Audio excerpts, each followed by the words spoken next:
Boa noite. Então, a gente vai dar continuidade ao capítulo 14.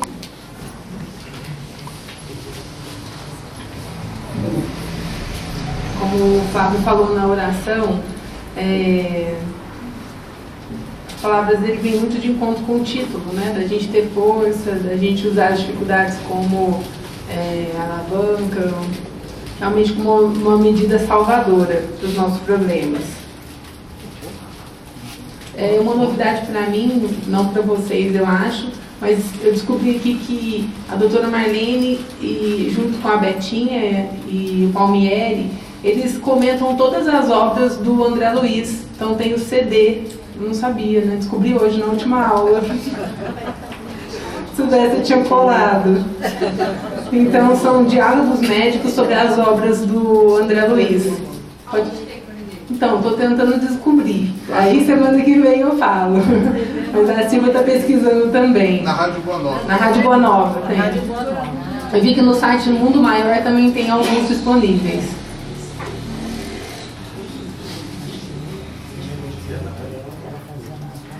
Então, semana passada, a gente contou toda a história do capítulo, falou um pouquinho sobre Paulo de Tarso, com essa frase, pois o que eu faço não é bem o bem que eu desejo, mas o mal que eu não quero fazer, esse eu ainda continuo fazendo, na proposta de que a gente consiga analisar o capítulo em relação à nossa própria vida, né? O que a gente poderia fazer de reforma íntima, de melhora interior. Então, um breve resumo para quem não estava aqui, que nós não vamos repetir o capítulo inteiro, mas nós vamos pegar alguns tópicos e falar sobre. Esse capítulo fala assim, em mais uma diligência do plano espiritual, do socorro espiritual, Calderaro, que é o instrutor, e André foram em atendimento a Antídio. Antídio é o ser encarnado que eles vão socorrer. E o Antídio é vítima do alcoolismo e se encontrava num estado grave, totalmente dominado pelo consumo descontrolado do álcool. O socorrido já era conhecido de Calderaro, porque quando chegaram para ele pedindo ajuda, André observou que ele já estava acostumado com os pedidos de ajuda para essa pessoa. Que o atendera semanas atrás, restituindo-lhe o equilíbrio orgânico. A melhora obtida, todavia, pouco ou nada resolveu de útil, pois Antídio retomou o velho vício com tal intensidade que agora se encontrava no limiar da loucura, inteiramente entregue à sanha de espíritos malfeitores que o vampirizavam impiedosamente. A única alternativa que restou ao nobre benfeitor foi a de causar-lhe um mal físico que o confinasse no leito, impedindo de levantar-se para buscar a satisfação viciosa. Então, nesse capítulo, nesse slide, eu tentei aqui resumir o capítulo inteiro, que é o capítulo 14, né? Então, como podemos entender essa sentença? Se de uma outra vez constituiu o socorro em restituí-lo ao equilíbrio orgânico possível, no momento há que agir em contrário, convém ministrar-lhe provisório e mais acentuada desarmonia do corpo. Neste, como em outros processos difíceis, a enfermidade retifica sempre. O que aconteceu? Quando ele recebeu os fluidos, ele ficou fortificado. E frente a isso, em vez de ele usar isso em prol do benefício dele, ele se voltou mais ainda ao álcool, né? Com mais energia, com uma sede escaldante devido à indisciplina dele, né? E isso abriu brecha para que ele se conectasse aos espíritos, fazendo dele uma vítima do vampirismo. Então, a gente tem que entender que nem sempre a espiritualidade consegue nos ajudar de uma maneira imediata. E foi exposto no livro que foram tentadas várias vezes. Várias vezes ele foi socorrido de imediato, tentando fazer o equilíbrio físico, o equilíbrio moral, e ele desperdiçou todas as oportunidades. Então, só mediante a doença, na verdade ele ia sofrer, no livro ele fala de uma nevralgia cardíaca, nada seria um abalo cardíaco, onde ele precisaria se repousar por vários dias, precisar de calmantes, para que recomposse e fosse analisando a situação que ele estava se encontrando. No livro Depois da Morte, de Leon Denis, no capítulo 50, ele fala sobre resignação na adversidade. Como que a gente vai ter resignação frente aos problemas? Porque agora ele vai ter que enfrentar o problema da doença. Então eu vou comentar alguns parágrafos desse livro que tem relação, que explica um pouco o capítulo que a gente está estudando. Ele fala que hoje o sofrimento é uma lei do mundo, que todos os povos sofrem, de diferentes culturas, e que grande quantidade de orações chegam diariamente no plano espiritual, as pessoas suplicando por ajuda, suplicando por sanidade, por saúde. E mesmo no seio da abundância, um sentimento de desânimo, uma vaga tristeza apodera-se por vezes das almas delicadas.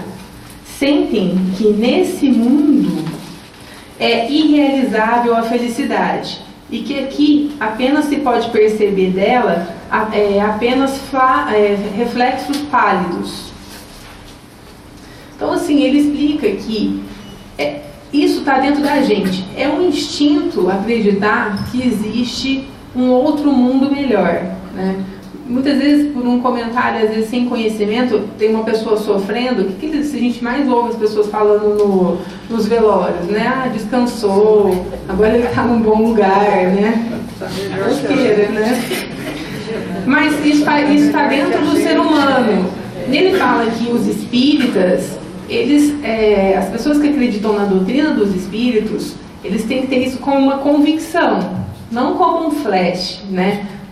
Porque à medida que a gente estuda, vai tendo conhecimento, a gente tem que fazer uso disso. Então, na questão 920 do Livro dos Espíritos, eles perguntam assim: pode o homem gozar de completa felicidade na Terra? Não, por isso que a vida lhe foi dada como prova ou expiação. Dele, porém, depende a suavização de seus males e o ser tão feliz quanto possível na Terra. Isso aí depende, tudo vai depender das nossas atitudes, do nosso livre-arbítrio, que a gente fala que o plantio ele é opcional, mas a colheita vai ser obrigatória, né? Então, eu lembrei muito daquela aula da Fernanda, onde ela falou que muitas vezes a gente está querendo colher morango e está plantando cacto, né? Então, ela falou que pelo menos com o nosso pequeno conhecimento, pelo menos 1/4 da nossa plantação já tinha que ser de morango, né?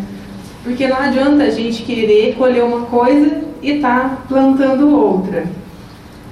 E a maneira como as pessoas encaram os males, né, os obstáculos, isso vai muito de cada indivíduo e do grau espiritual que cada um tem. Porque quantas vezes no consultório eu vejo pessoas com problemas tão grandes, tirando de letra, e eu atendendo, tentando passar uma coisa positiva, pensando como é que ele está conseguindo reagir dessa forma, né? Como é que ele enfrenta, da onde ele tira essa fé, né? Porque eu acho que quem mais aprende é quem está do lado de cá, vivenciando a experiência de cada um, né?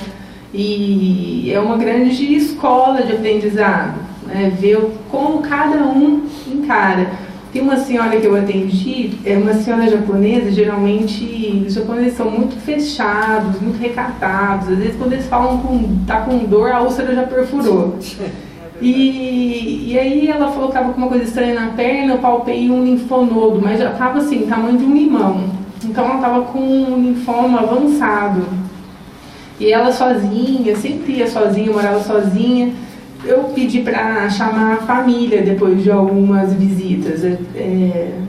Eu queria esclarecer a família do que estava acontecendo, porque eu expliquei para ela, mas ela não mudou a reação.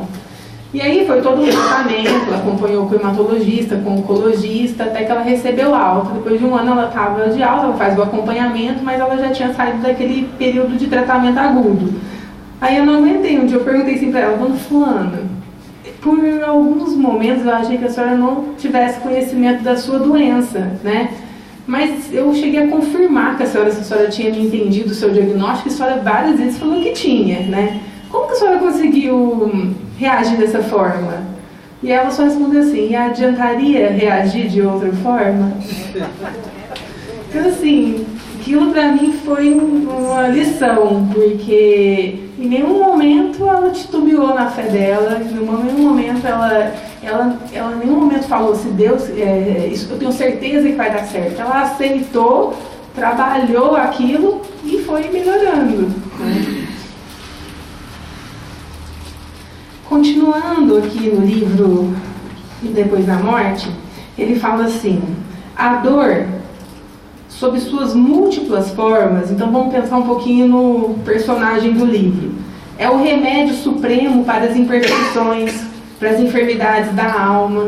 Infelizmente a gente ainda é espíritos muito, muito inferiores e a gente só aprende, grande parte das vezes, frente ao sofrimento, né? Sem ela não é possível a cura. Assim como as moléstias orgânicas são muitas vezes resultado dos nossos excessos, isso não só nesse caso, por exemplo, hoje em dia a obesidade, um mal que está aí na sociedade, a maior causa hoje de cirrose hepática é a obesidade. Antigamente todo mundo era cirrótico por conta do etilismo, hoje não. Então, assim, nós vamos sofrer as consequências dos nossos atos. Então ele fala assim também: as provas morais que nos atingem são consequências das nossas faltas passadas. Cedo ou tarde essas faltas recairão sobre nós como uma dedução lógica. É a lei da justiça, do equilíbrio moral. Saibamos aceitar os seus efeitos como se fossem remédios amargos. Se a gente encarasse cada problema nosso como um remédio amargo. E aí uma das frases que mais me chamou a atenção no livro, quando o Calderaro fala para o amigo do Antídio: convém ministrar-lhe provisória e mais acentuada desarmonia ao corpo. Neste, como em outros processos, a enfermidade vai retificar. E aí ele pergunta para o amigo dele: você concorda? E a resposta do amigo dele foi: o que me interessa é a saúde efetiva do Antídio. Então, olha a sabedoria deles. Ele estava ofertando uma deformidade em prol da saúde efetiva, né? Então, quando ele fala que se a gente encarasse os efeitos, né, os obstáculos, como se fosse remédio amargo, operações dolorosas que devem restituir a saúde, a agilidade do nosso corpo, talvez a gente conseguisse sair mais fácil dos problemas. Embora sejamos acabrunhados pelos desgostos, pelas humilhações e pela ruína, devemos sempre suportá-las com paciência. E aí, frente a esses problemas, a gente vê o quanto a gente não tem paciência, o quanto a gente não tem fé, porque é muito fácil eu falar, né? Fica calmo, né? Fica tranquilo, né? E se eu me colocasse naquele lugar? Ontem eu abri um papel, a senhora veio com uma mamografia, era uma mamografia com câncer invasivo já. E ela já sabia que ela já tinha aberto, mas ela não tinha aberto a tomografia. Eu olhei para abrir a tomografia, tinha múltiplos nódulos. Aí ela começou a chorar, a residente começou a chorar, e eu juro que eu quase comecei a chorar junto. Porque eu estava em pânico me colocando no lugar dela, né? Se fosse eu, se fosse minha mãe, né? Então, tudo bem, a pessoa tem que sair dali com um pensamento otimista, né? De que vai dar certo, de que vai estar tratando, que vai aliviar os sintomas. Mas se a gente se colocar no lugar do outro, é muito dolorido, né? E se a gente for colocar o Espiritismo em prática, né? Que Jesus sempre quer que a gente ame o próximo como a nós mesmos, cada vez mais a gente chega à conclusão de que esse não é um mundo de felicidade. Porque como é que eu posso estar feliz se o meu próximo está doente, se o meu paciente está sofrendo, se o meu amigo está desempregado, né? Se o meu amigo perdeu o filho pequeno? Então, que tipo de felicidade? Felicidade chega a ser momentos, né? E muito relativa. Então, no livro ele fala que o lavrador rasga o seio da terra para fazer brotar os frutos maduros. E dessa forma é a nossa alma. Depois que a gente desbastar bastante, a gente vai tornar ela exuberante frente aos frutos modais que a gente vai conquistar. Isso me fez lembrar uma simples historinha do Michelangelo, que ele fala assim: certa vez Michelangelo viu um bloco de pedra e disse aos seus alunos: aí dentro há um anjo, vou colocá-lo para fora. E depois de algum tempo, com a sua genialidade de escultor, ele fez o belo trabalho, né? Tinha a pedra, ele foi esculpindo. Então os alunos lhe perguntaram como tinha conseguido aquela proeza. E ele respondeu: o anjo já estava aí, apenas tirei os excessos que estavam sobrando. Então a gente vê que educar, que a reforma íntima é isso.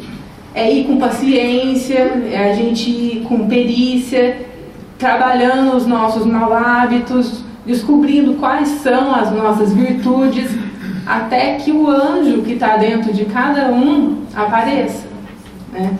E isso é possível, como Jesus disse: vós sois luzes, né? Basta a gente trabalhar isso. E é isso que Deus espera de nós, essa transformação moral. Lógico. Tem uma metáfora que eu acho que é bem útil, e é a da musculação, né? Para que os músculos não fiquem flácidos, a gente precisa se movimentar, a gente precisa carregar algum peso, e é do corpo fazer isso. Se a gente não faz, a gente fica flácido, prejudica até os ossos com o passar do tempo, né? Só que dói, né? Eu posso começar lá com meus 1 quilinho, 2 quilinhos, vai doer, é progressivo, né? E a microlesão que vai sendo feita, né, no músculo, eu sempre vejo que, na verdade, toda a expiação, toda a prova é como se fosse uma musculação no espírito, né? Então, tem a microlesão, né? A gente que dramatiza demais, que se vitimiza, né? A gente fica na contrariedade porque não é do jeito que a gente queria só tudo de bom, né? Pura ilusão. A cultura reforça muito isso, né? Diferente da japonesa, né? Diferente da cultura japonesa, né? Muito diferente a nossa, ibérica. Então a gente reage mal, né? Por natureza. Mas a microlesão, ela é fortalecedora e ela vai mostrar um músculo mais forte, mais preparado, mais em condição, mais em natureza com o que é o corpo humano, do que se eu não fizesse a microlesão, né? Só que dói. Frente ao músculo sadio que eu vou ter quando as proteínas vão formando um músculo melhor, né? Aquela microlesão não é nada, né? Se a gente encara dessa forma, a gente ressemantiza o sofrimento. Então o sofrimento não é que ele vai ser, que legal, vou sofrer. Não, né? Mas é necessário, é suportável e é para um bem maior.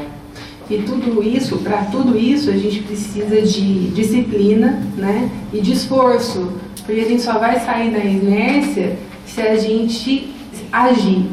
Então, eu lembro das aulas do André, né? Quando ele fala sobre a vontade, o poder da vontade, que quando surge uma vontade no bem, a gente já automaticamente se conecta com um mundo de espiritualidade a favor do nosso progresso. E não basta só a vontade, através da vontade tem que vir a ação na prática do bem, né? Vinculada à disciplina. Então ele fala que a adversidade é uma grande escola, né? Um campo fértil para transformação. Mas essa transformação, ela é lenta e ela é dificultosa.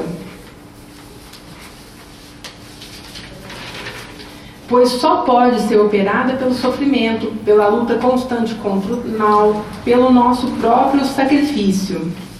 Então vai exigir da gente muito esforço, muita reforma íntima, muito trabalho.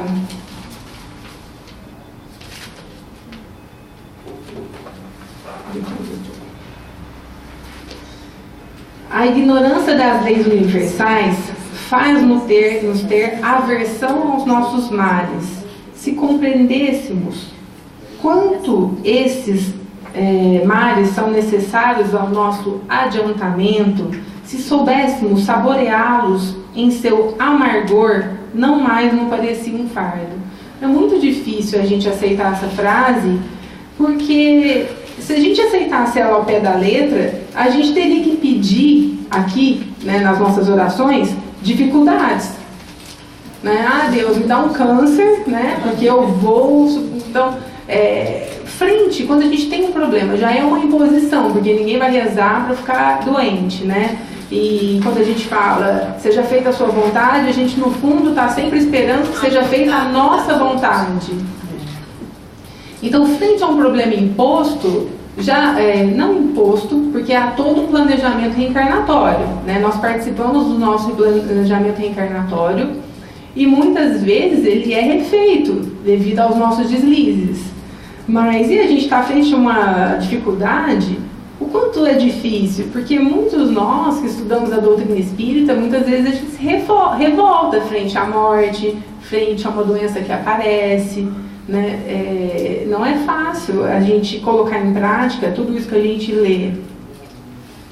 Tem uma comunicação mediúnica recebida pelo autor nesse capítulo do livro, e ele fala assim: padeci, e só os sofrimentos é que me tornaram feliz. Resgataram muitos anos de luxo e de ociosidade. A dor levou-me a meditar, a orar, e no meio dos enebriamentos do prazer, jamais a reflexão salutar deixou de penetrar minha alma. Jamais a prece deixou de ser balbuciada pelos meus lábios. Abençoados sejam as minhas provações, pois finalmente elas me abriram um caminho que conduz à sabedoria e à verdade. Isso é um relato de um espírito desencarnado, né?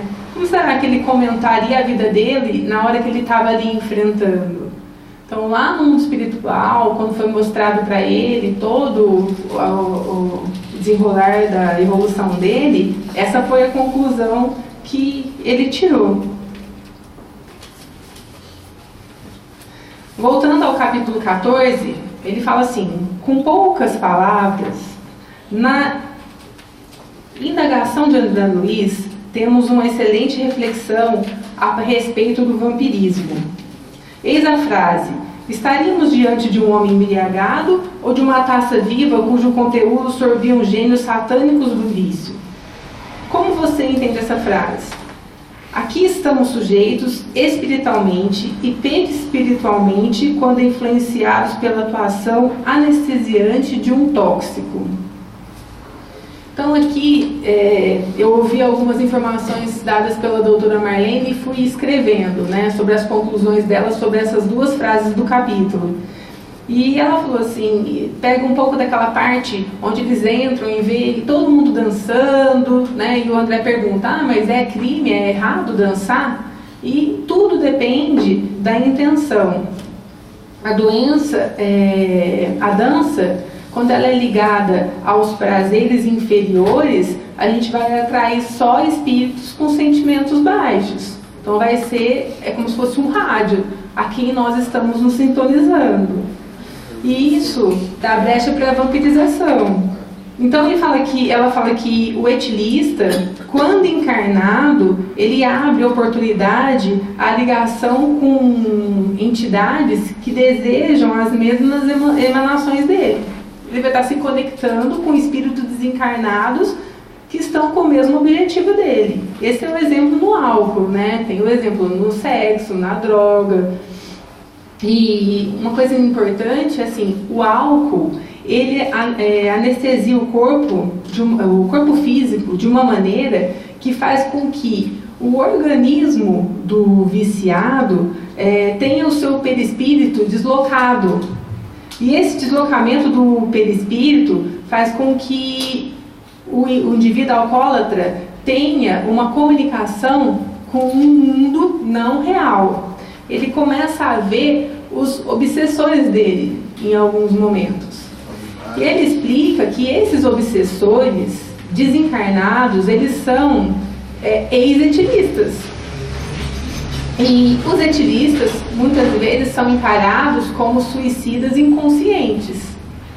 Então, olha a explicação dela. Ela fala assim que esses suicidas inconscientes, muitas vezes, estão ligados à matéria. Muitas vezes, lá no túmulo. Então, quando o Antídio começa a ver barata, ver rato, nada mais é do que a visão do obsessor. Porque ela explica que o alcoólatra encarnado, ele passa a viver a mente do obsessor desencarnado. Então, olha a conexão que se abre, né? Olha o envolvimento espiritual, perispiritual. Então, vivemos rodeados por entidades de acordo com os nossos pensamentos. E se somos espíritos fracos, que não conhecem a Deus, ficamos mais suscetíveis de serem influenciados por obsessores e vampiros. Às vezes, isso não precisa ser nem de uma maneira direta. Talvez quem tem uma mediunidade mais sensível, só de entrar num ambiente já sente. Ou só de conversar com uma pessoa que está sujeita, talvez por um desconhecimento, já começa a sentir mal, porque você faz conexão com os espíritos que a pessoa está ao redor dela. Então, aquele que se deixa influenciar pelo efeito do tóxico perde a consciência e o domínio das suas ações, tornando-se uma presa mais fácil aos obsessores. Muitas vezes a gente acha que é assim, é como se fosse uma maldade, né? A gente olha como obsessor como se fosse uma pessoa ruim que quer nos prejudicar. Mas se a gente olhar pelo lado de que simplesmente são pessoas que têm a mesma empatia pelas coisas que a gente tem as mesmas dificuldades que a gente tem, né? Não querendo o nosso mal, mas nos usando como objeto para conseguir aquilo que faz falta para ele, né? Então essa foi mais ou menos a explicação sobre essas duas frases. No livro Missionários da Luz, no capítulo 4, ele explica um pouquinho sobre o vampirismo. E ele fala como solucionar tão doloroso problema, abandonando as faixas de nosso primitivismo. Devemos colocar em prática a consciência. Se os nossos irmãos conseguissem, vamos pensar nesse momento aqui em nós. Se nossos irmãos, se nós conseguíssemos de fato estabelecer sobre nós mesmos os desejáveis golpes de disciplina, muitas vezes ganhariam em força contra a influência dos infelizes que os seguem. Lamentavelmente, no entanto, são raros que os mantêm a necessária resolução no terreno de aplicação viva da luz que recebem. A maioria, rompido o nosso círculo magnético, organizado no curso de cada reunião, esquecem as bênçãos recebidas e volta-se novamente para as mesmas condições deploráveis de hora antes, subjugada pelos vampiros cruéis. Então, às vezes a gente vem aqui no passe, está se sentindo bem aqui, sai daqui animado, só que a gente sai e não consegue colocar em prática aquilo que a gente aprende aqui ou aquilo que está na doutrina. E aí o que fala? Aquele centro lá é muito fraco. Eu vou procurar um centro mais forte, porque não está dando certo, mal cheguei em casa, já estou brigando com todo mundo. Então, o problema não está fora, o problema está dentro, na nossa reforma, né, no burilamento da nossa alma, do nosso espírito. Uma outra questão sobre o capítulo: a esposa e os 2 filhinhos de Antídio com certeza sofrerão amarguras face à sua situação. Explica de que forma o mau emprego do nosso livre-arbítrio, que nesse caso é o álcool usado pelo Antídio, pode afetar aqueles que convivem conosco. E ele fala assim, que quer numa hipótese, quer em outra, ninguém faz parte de uma família por acaso. Se eles estão encarnados nessa situação, nada é por acaso, não é tipo, como já ouvi que o Maíra falar, Jesus está lá, esse vai com isso, esse vai com câncer, esse está, né, na família tal, tudo faz parte da providência e do planejamento. Sendo assim, nada mais natural que, estando na mesma parentela sanguínea, o bom ou mau uso que o espírito faz do seu livre-arbítrio terá consequências não apenas para si, mas também para os demais da família. No caso em estudo, qualquer que tenha sido o motivo que levou a esposa e os filhos a construírem uma família com o Antídio, eles vão sofrer as consequências do mau uso do livre-arbítrio dele, cabendo que exercitar a fé, a resignação, além disso, não esquecendo do compromisso de ajudar aquele espírito, né? Então, é uma atividade de fé, de resignação, mas também do compromisso de estar ali com aquele ente, né? Não desistir dele, não é fácil, né? Então, assim, o Antídio, ele está sendo tratado, porque há uma intercessão dele pela esposa e pelos filhinhos. Por que o caldeirado vai lá? Simplesmente pelas orações feitas pela família. Isso mobiliza a espiritualidade a favor dele. E aí a doutora fala no CD que o mundo espiritual, ele está totalmente a serviço da gente. Nós é que não nos conectamos a essa espiritualidade divina. E os recursos, eles são sempre mobilizados a favor do Antídio. No entanto, ele não quer ajuda. Por quê? Porque ele está fugindo dele mesmo. O Antídio foge das próprias obrigações reencarnatórias dele. E quantas vezes nós mesmos fugimos da nossa, porque a gente está vendo o vício como alguma coisa distante da gente. Mas quantas vezes nós fugimos de nós mesmos? Quantas vezes nós nos entregamos aos vícios, às fraquezas? Muitas vezes a gente se esconde atrás dos problemas do próximo. É muito mais fácil a gente viver o problema do outro do que a gente viver a nossa própria vida. Porque a gente vai adiando a nossa tarefa. E aí a gente se coloca numa posição de superior ou de mais estável, né? Enquanto a gente não é negar ajudar o próximo, mas não é se esconder atrás da fraqueza do próximo. Então, os pontos a serem analisados no tratamento vai depender tanto de qualquer que seja o vício, da droga, do álcool. E para ter uma resposta, deveria ter uma reeducação nesse sentido. Então, essa fuga de si mesmo significa também um suicídio indireto. A gente não está encarando. Olha em quantas das nossas atitudes a gente age como um suicida, de uma forma indireta, em pequenos atos da nossa vida. E a doutora deixa claro que para ter um resultado disso, há a necessidade de um tratamento multidisciplinar, onde não se deixe trabalhar a espiritualidade. Se não trabalhar a espiritualidade também, muito difícil de ter uma resolução efetiva.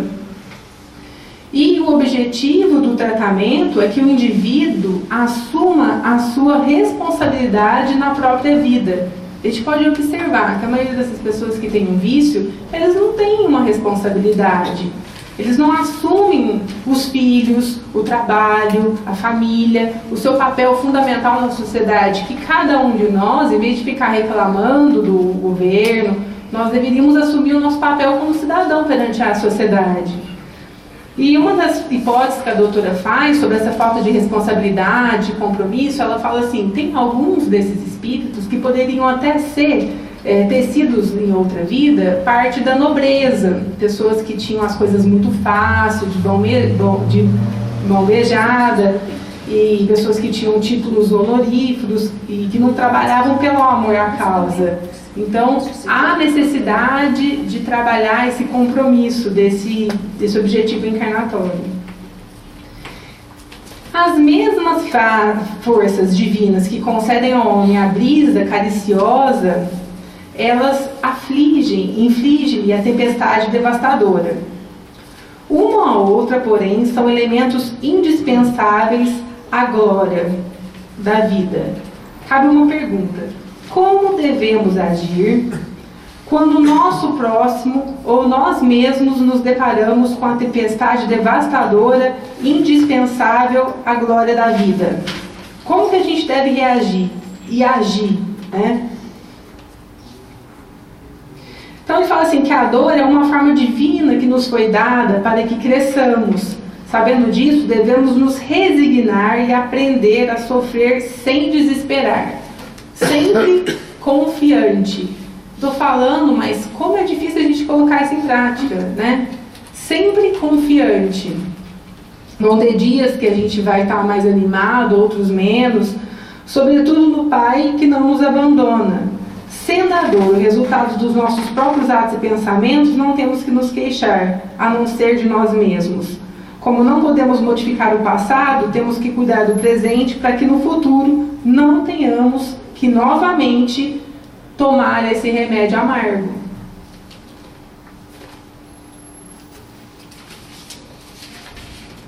Se eu tenho mais alguma coisa para falar.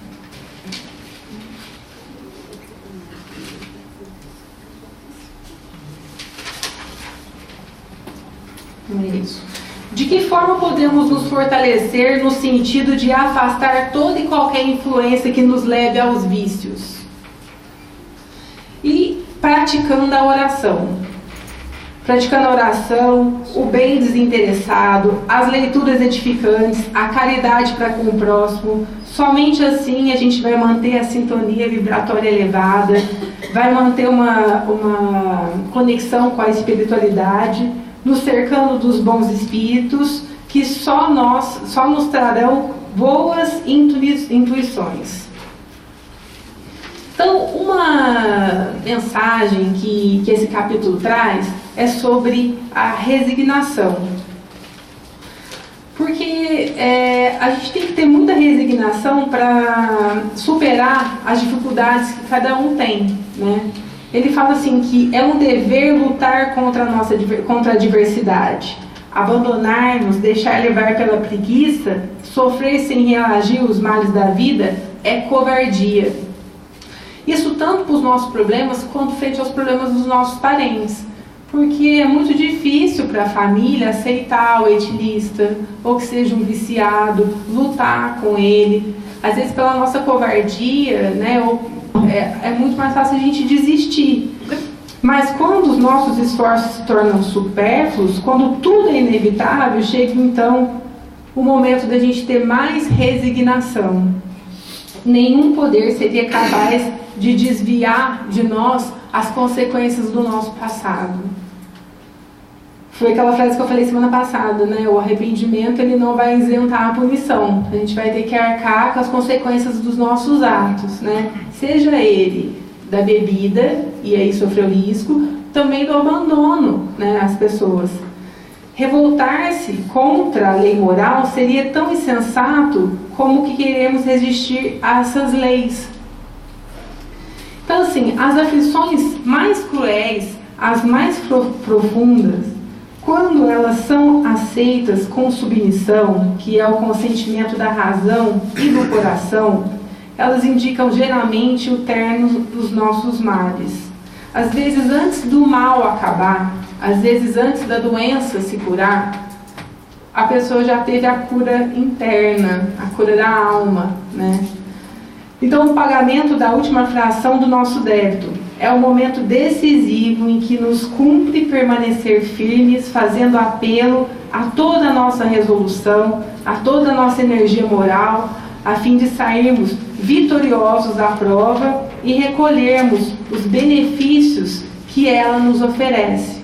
O quanto é difícil a gente colocar isso em prática, de que a nossa prova, a nossa dificuldade é o maior benefício que Deus está nos oferecendo para a nossa própria evolução. Eu vou tentar colocar aqui o que a doutora comenta, uns 2 minutinhos, que ela comenta sobre esse desfecho.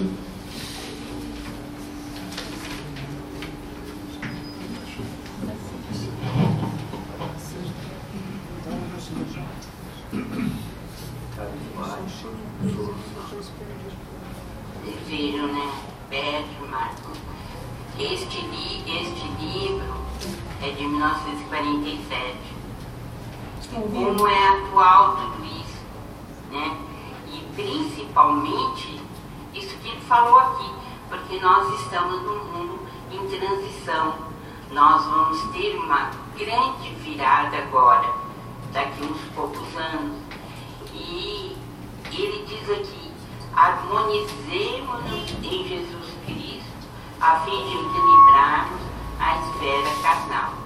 Quer dizer, nós somos convocados pela espiritualidade a manter a fidelidade ao Cristo, principalmente nesses últimos momentos em que atravessamos dificuldades na época da transição.